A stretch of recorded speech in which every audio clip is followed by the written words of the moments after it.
Most people think a comeback is about humiliation, about outsmarting someone in front of others, about being sharper, louder, or more brutal than the person who disrespected them.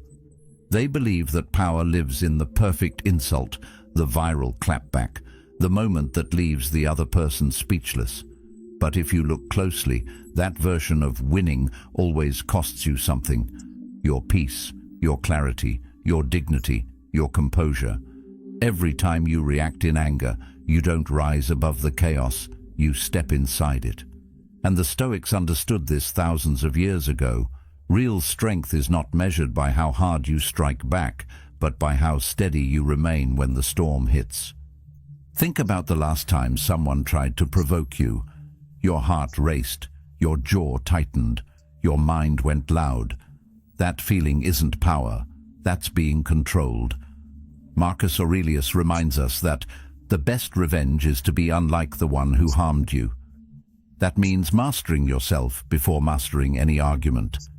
In this video, I'm going to show you 5 simple phrases that make you sound wise, not angry. Phrases that protect your inner calm while dismantling disrespect without raising your voice. If this message speaks to you, consider subscribing as a quiet commitment to your own growth, a step toward building a steadier mind, a stronger character, and a life guided by stoic clarity rather than emotional impulse. 1. Are you okay? When someone insults you, it's like a sudden shock. Your emotions flare up, your heart races, and you feel the urge to retaliate. It's easy to want to fire back, to say something sharp that proves you're not going to stand for their disrespect. But here's the thing. Every time you react with anger or frustration, you're playing into their hands. You're giving them control over how you feel. What if, instead of reacting impulsively, you simply said, "Are you okay?" It's a deceptively simple phrase, but it carries incredible power. At first, it may seem like you're opening yourself up to more attacks, but in reality, you're shifting the entire power dynamic. Think about it. When someone insults you, they're often projecting their own emotions or insecurities. Their frustration, anger, or dissatisfaction with their own life is spilling over into your interaction. By asking, "Are you okay?" you immediately redirect the focus from you to them. It's like holding up a mirror, forcing them to confront their own emotional state. Instead of defending yourself, you're prompting them to reflect on why they're behaving the way they are. This forces them to pause and reconsider their actions, and suddenly, you're no longer the target. You've shifted the energy, and you've regained control. This phrase is especially powerful because it doesn't require you to engage in the same emotional reaction they're seeking from you. It's not about meeting their anger with your own. It's about maintaining your calm while offering them a chance to reflect. You're not saying, "You're wrong," or "You shouldn't feel that way." You're saying, "I see that something's going on with you, and I'm not going to be drawn into your chaos." Carl Jung once said, "The most terrifying thing is to accept oneself completely." When you ask, "Are you okay?" you're not only offering them an opportunity to reflect, but you're also maintaining your own emotional sovereignty. You're showing that you don't need to react to their chaos to validate yourself. By shifting the focus, you also disarm the situation. People who are looking for a fight often expect an angry response, or at the very least, a defensive one. When you don't give them that, they're left unsure of how to proceed. In many cases, they will either calm down or walk away, unable to provoke you further. It's a subtle form of emotional power that doesn't require confrontation or aggression. Instead, it's a quiet strength that comes from being unaffected by the external noise around you. In fact, your calmness often speaks louder than any words you could say. There's also a sense of wisdom in the phrase, "Are you okay?"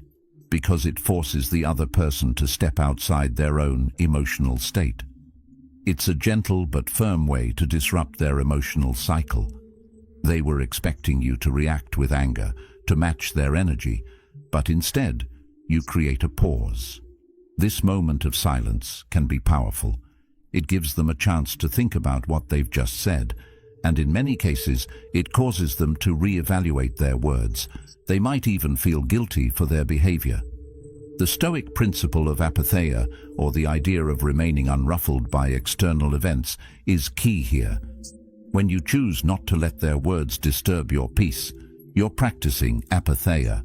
You're showing that you are in control of your own emotions, no matter what's happening around you. In a world where everyone is fighting to be heard, where everyone's trying to assert their dominance in conversations and arguments, asking, "Are you okay?" is a way to rise above it all. It's a reminder that you don't have to get involved in every conflict. You don't have to prove that you're right. You don't have to engage in the emotional drama others try to pull you into. Instead, you can be the calm in the storm, the one who remains unshaken by the noise around them. This phrase also serves as a reminder to ourselves. How often do we get caught up in our own emotions, reacting without thinking, letting our anger take over? By using, "Are you okay?" you not only break the cycle of conflict, but also create a space for self-reflection. It's a way to step outside your own emotional reactions and see the situation from a broader perspective. It's a tool for emotional intelligence, for understanding that other people's words and actions are often a reflection of their own struggles and not a personal attack on you. By using this phrase, you're taking a more thoughtful, strategic approach to conflict. Instead of meeting force with force, you're using empathy and self-control to disarm the situation. You're showing that you don't need to fight to be heard. You don't need to engage in their drama to maintain your dignity. And in doing so, you come out on top, not because you've defeated them, but because you've remained unshaken, unbothered, and in control of yourself. In the end, "Are you okay?" is more than just a question. It's a statement of strength. It's a powerful tool that not only shifts the energy of the conversation, but also demonstrates your emotional resilience. You're not allowing someone else's negativity to control how you feel. You're standing firm in your own peace, and that, in itself, is the most powerful response you can give. 2. I'm not sure I understand. We've all been there. Someone makes an attack, a sharp remark, or insults your character. The instinctive response? To fight back, to defend yourself, to prove that they're wrong and you're right. It's natural, and it's what we've been conditioned to do. The world tells us to stand up for ourselves, to never let anyone talk down to us. But here's the catch. Reacting in anger or defensiveness rarely gets us the outcome we want. Instead, it often escalates things, making the situation even worse. But what if there was another way to handle these situations? A way that lets you take control without raising your voice or engaging in their emotional turmoil? Enter a phrase that may seem simple but is incredibly effective. I'm not sure I understand. This is a game changer. It sounds unassuming at first, almost passive, but it holds immense power. Instead of jumping to conclusions or fighting back with equal force, you're taking a step back. You're not immediately defending yourself or throwing insults back at them. You're giving the situation space, a moment to breathe. By saying, "I'm not sure I understand," you're signaling that you're not rushing into judgment. You're not dismissing their words, but you're asking for more information. It's like you're saying, "I'm listening, but I need you to explain yourself more clearly." This response has two immediate effects. It forces the other person to rethink their position, and it allows you to remain calm and in control. The beauty of this approach is that it doesn't involve a confrontation. It's not a fight for dominance, but rather an invitation for clarity. You're asking them to present their argument in a way that makes sense, without the emotional baggage. It's an intellectual approach that forces them to rethink the validity of their attack. It also puts you in a position of strength, because instead of defending your honor or explaining yourself, you're placing the onus on them to justify their behavior. By doing this, you're not just surviving the conversation, you're leading it. You're controlling how the interaction plays out without ever raising your voice or stooping to their level. The Stoic philosophers understood this idea deeply. They knew that how we react to the world around us determines our peace of mind. Seneca, for instance, reminds us that we suffer more often in imagination than in reality. What Seneca means is that we often create our own suffering by overreacting or imagining that an insult or conflict is more damaging than it truly is. When you respond with, "I'm not sure I understand," you're resisting that tendency to spiral into defensive thoughts and emotions. You're pausing, and in that pause, you regain your balance. You step outside the emotional whirlwind that someone else is trying to drag you into, and you regain control of your own mental state. It's also important to note how this phrase keeps you in a position of strength. When you meet an insult with anger, you're not just defending yourself, you're getting emotionally involved in the other person's issues. You're allowing their negative energy to affect you. But when you say, "I'm not sure I understand," you're drawing a clear boundary. You're saying, "I'm not going to get swept up in your emotional storm. I'm not going to allow your words to dictate how I feel." It's a quiet form of power. You're not engaging in their drama. Instead, you're simply asking for a more coherent argument, one that's free of personal attacks and emotional charge. One of the hidden benefits of saying, "I'm not sure I understand," is that it invites the other person to examine their own words. It forces them to reconsider the tone or the nature of their comment. In many cases, they may even realize that they've overstepped or that their attack wasn't as well thought out as they initially believed. When this happens, they're left with two choices. They can either acknowledge that their words were unwarranted, or they can double down. But even if they choose the latter, they've already exposed their insecurity, and you remain above the fray. You've elevated the conversation to a level of respect and thoughtfulness that's difficult to undo.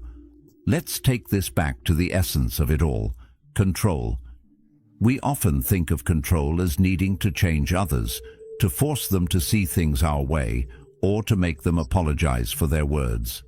But the real power comes in controlling how we respond. We don't control other people's actions or words, but we always control how we react. And in that space, we can choose to maintain our composure, to ask questions that invite understanding rather than escalation. "I'm not sure I understand" is a tool of emotional control. It keeps you centered and calm, no matter what's being thrown at you. It shows that you don't need to defend your worth because you know your value, and you won't let someone else's negativity shift your emotional state. In the end, this phrase is a reminder that you don't need to engage in every conflict. You don't need to defend yourself in every situation. You can choose peace over being right, understanding over argument. And when you do that, you become untouchable. You become someone who stands above the chaos, someone whose peace is not for sale. The power isn't in the fight, it's in the ability to stay calm, stay centered, and stay in control of your own emotions. That's the real strength, and that's the true win. 3. You're allowed to think that. When someone insults you or disagrees with your point of view, there's a natural urge to defend yourself, to prove them wrong, or to retaliate. We've all been there. Someone throws a jab, and you feel the immediate heat rise. You want to strike back, make your case, and show them that their words don't define you. But what if I told you that there's a much more powerful, effective response that doesn't involve getting defensive? Something as simple as saying, "You're allowed to think that." Now, I know this might seem strange at first, almost like you're letting them off the hook. But trust me, this phrase holds more power than you think. Let's break it down. When someone disagrees with you or insults you, they're often hoping for one thing: a reaction. They want to see you get flustered, angry, or defensive. And the truth is, when you give them that reaction, you're playing right into their hands. They've successfully disrupted your emotional state, and now you're engaging in their drama. But by saying, "You're allowed to think that," you're taking all the power away from their words. You're not agreeing with them, but you're acknowledging that their opinion is theirs. You're telling them that their perspective doesn't have the power to change your own. You're standing firm in your own beliefs without needing them to validate or accept them. And in doing so, you've removed the emotional charge from the situation. Think about it. In a world where everyone is constantly trying to be heard, where it seems like every conversation is a battle to assert dominance or prove who's right, saying, "You're allowed to think that," sets you apart. It shows emotional maturity and control. Instead of rushing to defend yourself, instead of throwing more fuel onto the fire, you take the higher road. You show that you don't need to engage in the conflict. You don't need to fight for your opinion. You respect their right to have their view, but you also know that their opinion doesn't affect your sense of self. You've taken the emotional high ground, and in doing so, you've shown yourself to be untouchable. Carl Jung once said, "I am not what happened to me, I am what I choose to become." This quote speaks to the heart of this phrase. Your identity is not defined by the opinions or judgments of others. When you say, "You're allowed to think that," you're asserting that your worth and your identity are independent of their perspective. It doesn't matter what they think about you, because you know who you are. And by offering them the freedom to think as they wish, you're also offering yourself the freedom to remain emotionally unshaken, no matter what they say or do. This level of emotional sovereignty is powerful.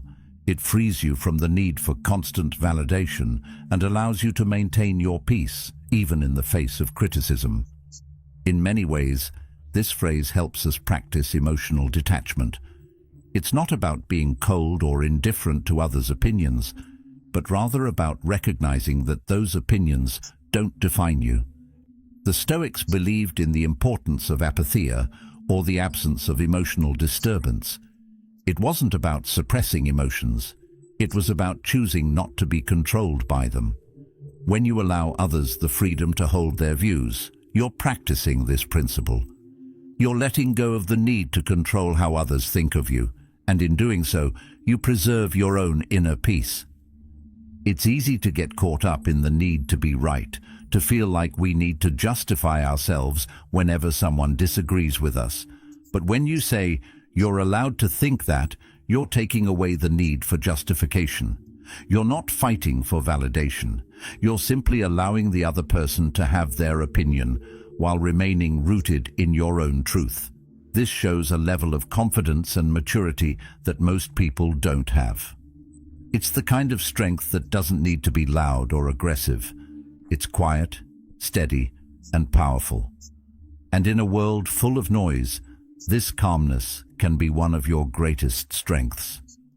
This phrase also encourages us to be more compassionate and understanding. Instead of getting angry or frustrated with someone for their differing opinion, you acknowledge that they have the right to think as they do. It's a way of stepping out of the conflict and viewing the situation with empathy. You don't know what might be going on in their life that's causing them to act the way they do. They might be hurting, frustrated, or insecure, and their words are a reflection of that. By saying, "You're allowed to think that," you're showing them that you don't see their opinion as an attack on your character or worth.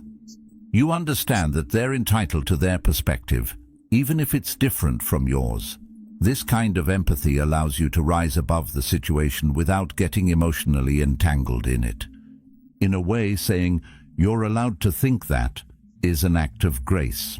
You're not trying to change anyone else's mind, and you're not letting their words have any influence on you. Instead, you're demonstrating that your peace is not contingent on anyone else's approval or agreement. It's a reminder that you are in control of your emotional responses, and no one else has the power to dictate how you feel. This is the essence of emotional freedom, letting go of the need to control others and simply allowing them to be as they are, while you remain steadfast in who you are. So the next time someone tries to provoke you, insult you, or challenge your beliefs, try this phrase: "You're allowed to think that." It's not a surrender or a defeat. It's a quiet declaration of your emotional strength and your ability to remain grounded, no matter what. You're not agreeing with them, but you're acknowledging their right to have their perspective. And in doing so, you show the world that you are untouchable, unshaken by insults, unaffected by criticism, and unwavering in your own truth. 4. Did you mean to be that rude, or did it just come out wrong? When you're caught in a heated moment and someone throws an insult your way, the impulse is to strike back. It's a knee-jerk reaction, isn't it? You feel the sting of their words, your chest tightens, and all you want to do is defend yourself, to put them in their place. It's natural, but here's the thing. When you let anger guide your response, you lose. You're letting their words control your emotions, dictate your reactions, and ultimately shape your mood. But what if, instead of immediately retaliating, you paused, took a deep breath and asked, "Did you mean to be that rude, or did it just come out wrong?" Now, I know this might sound a bit strange or even counterintuitive, but trust me, this simple question is a game changer. When you ask this, you're not attacking them. You're not escalating the situation by getting defensive. Instead, you're flipping the script. You're putting them in a double bind. Think about it. If they admit that they were rude on purpose, they're going to look bad in front of everyone around them. They've just openly confessed to being intentionally disrespectful, and that's a tough pill to swallow. On the other hand, if they say it just came out wrong, now they're admitting they messed up, and they have to either apologize or adjust their tone. Either way, you've put them in a position where they can't easily escape without acknowledging that their behavior wasn't right. In both cases, you've called them out on their bad behavior, but you haven't lost your cool. You've stayed composed, thoughtful, and, most importantly, in control. Now, you might be thinking, why should I even give them a chance to explain? They were rude, and they should just own it. That's a valid thought, but here's the beauty of this approach. When you ask this question, you're not just calling them out. You're holding up a mirror. You're forcing them to look at their behavior, and by doing so, you're also showing yourself that you don't need to engage in every conflict. You're not trying to change their mind or get them to agree with you. Instead, you're simply highlighting that their behavior was not acceptable and giving them a chance to either own it or correct it. This puts you in a position of strength because you're not getting emotionally entangled in the situation. You're handling it with grace, intelligence, and control. In a way, this phrase helps you detach emotionally from the situation. When someone insults you, the natural reaction is to internalize it, to feel hurt, and then to react defensively. But when you ask, "Did you mean to be that rude?" you're distancing yourself from their attack. You're acknowledging that their words don't define you and that their rudeness doesn't need to affect your emotional state. Instead of absorbing their negativity, you're offering them a chance to reflect on their own words. You're holding the space for a more thoughtful, respectful conversation, even if they don't immediately realize it. This phrase is also a great way to maintain your dignity. The key here is that you're not lowering yourself to their level. You're not responding with aggression or hostility, which only perpetuates the conflict. Instead, you're elevating the conversation by calling attention to their rudeness while remaining composed. You're showing them that their behavior won't be tolerated, but you're doing it in a way that doesn't involve sinking into the emotional chaos of the situation. In essence, you're standing up for yourself without having to fight. That's true emotional strength. It also ties into the Stoic practice of emotional resilience. The Stoics believed that our emotions should not be controlled by external events. Instead, we should practice controlling our responses, choosing how we react to the world around us. When someone insults you, it's easy to feel anger or hurt. But by asking, "Did you mean to be that rude?" you're choosing to remain calm, to detach from the emotional reaction that their words are trying to provoke. You're asserting that you will not be moved by negativity, and in doing so, you protect your peace. As Epictetus once said, "It's not what happens to you, but how you react to it that matters." This is the core of emotional resilience, choosing how to respond, not being swept away by the emotions of the moment. Finally, asking, "Did you mean to be that rude?" forces the other person to reconsider their behavior. It's a subtle but powerful way of letting them know that their rudeness won't go unnoticed, but also that you're not going to retaliate with the same level of hostility.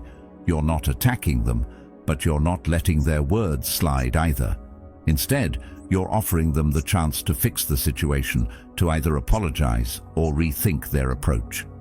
And by doing this calmly, without emotion, you not only show them that their rudeness has no effect on you, but you also maintain your own dignity. You walk away from the situation stronger, more composed, and more in control of your own emotional state. In the end, this phrase isn't about winning or losing an argument. It's about preserving your own peace and dignity in the face of rudeness. It's about choosing to stay calm, stay centered, and stay in control. By asking, "Did you mean to be that rude?" you're showing that you won't be controlled by someone else's words. You're calling out their behavior without stooping to their level, and in doing so, you walk away unshaken and untouchable. 5. I'm not the audience for this. We've all experienced it. Someone trying to drag us into their drama, pulling us into a conversation we know will only end in frustration, confusion, or conflict. Whether it's an argument, a snide remark, or a passive-aggressive comment, they want a reaction. They want to see if they can get under your skin, throw you off balance, and get you to react emotionally. It's like a test. How will you respond? Will you let their words control you, or will you rise above it? Most of the time, the temptation is there, to react, to defend yourself, to show them you're not someone they can push around. But here's the secret, the ultimate mic drop phrase, the one that removes you from their emotional game entirely, is this: I'm not the audience for this. This phrase is a masterclass in emotional control and boundary setting. The moment someone tries to pull you into their chaos, they're looking for a reaction. They want you to engage, to get angry, to defend yourself, or to argue with them. They need you to be part of their emotional performance. But when you say, "I'm not the audience for this," you're telling them, without raising your voice, that you're not interested in their show. You're refusing to be part of their conflict. This is one of the most powerful things you can do. By walking away, not emotionally but physically from the situation, you take the power back. You are no longer subject to their emotional state, no longer at their mercy. By saying, "I'm not the audience for this," you create a boundary, one that they can't cross. You're telling them, "I see that you're trying to provoke me, but I'm not here for it. You can keep your drama, but I'm not engaging with it." This isn't about being passive or avoiding conflict. It's about choosing not to participate in unnecessary emotional turmoil. It's about protecting your own peace and not allowing anyone else's negativity to disturb it. Think about it. When someone tries to pull you into a fight, the power dynamic shifts if you refuse to engage. They want you to fight, but you don't. Instead, you remain calm, unaffected, and in control of your emotional state. By walking away, you send the message that you value your peace more than their drama. The beauty of this phrase lies in its simplicity. You don't need to explain yourself, defend your actions, or justify your behavior. The phrase is a complete sentence that stands on its own. It's a firm but respectful boundary that says, "This behavior is not something I will tolerate in my space." By using this phrase, you are calmly asserting that you will not engage with toxic or negative energy. It doesn't matter what they say or do. You've already made it clear that you won't participate in their emotional performance. This puts you in a position of emotional strength because you're not reacting to their negativity. Instead, you're choosing to walk away and preserve your peace. One of the key elements of saying "I'm not the audience for this" is that it also demonstrates emotional intelligence. You're not dismissing the other person's feelings, but you are recognizing that their behavior is not something you need to react to. You're not getting emotionally entangled in their drama. You're stepping outside of it, maintaining your emotional distance and preserving your peace. The ability to do this takes practice and self-awareness. It requires you to recognize that not every conflict needs to be engaged with, and sometimes the best response is simply to walk away. The more you use this phrase, the more natural it becomes. You begin to realize that you don't need to engage in every battle, that not every insult or disagreement is worth your time, and in doing so, you free yourself from the need for validation or the need to always be right. You no longer feel the pressure to defend yourself in every situation. You know your worth, and you know that it doesn't need to be proven in every conversation. The more you walk away from unnecessary drama, the more you reclaim your peace, your energy, and your mental space. You start to realize that the real strength is in your ability to remain calm, to stay centered, and to choose when and where to direct your energy. By refusing to engage in unnecessary drama, you also protect your own mental health. Conflict and negativity are draining, and engaging in them, especially when it's not productive, can leave you emotionally exhausted. But when you say, "I'm not the audience for this," you preserve your emotional energy. You're choosing to conserve your strength for situations that matter, for conversations that are constructive and valuable, rather than wasting it on things that won't help you grow. You're not letting someone else's emotional turmoil become your own. You're not letting them drag you into their mess. Instead, you're walking away unbothered, stronger, and with your emotional energy intact. In the end, "I'm not the audience for this" is more than just a phrase. It's a powerful boundary. It's a way to refuse to engage with negativity, to protect your peace, and to reclaim control over your emotions. When you say it, you're sending a clear message that you won't participate in their chaos, and in doing so, you remain unshaken, unbothered, and ultimately in control of your own life. It's the ultimate power move, and it leaves you walking away from the situation not as a victim, but as someone who has chosen to rise above it. Remember, true power isn't in reacting to every provocation or getting caught in someone else's drama. The strength lies in knowing when to walk away, to rise above, and to protect your peace. By choosing not to engage with negativity, you reclaim your energy, your dignity, and your emotional sovereignty. You become untouchable,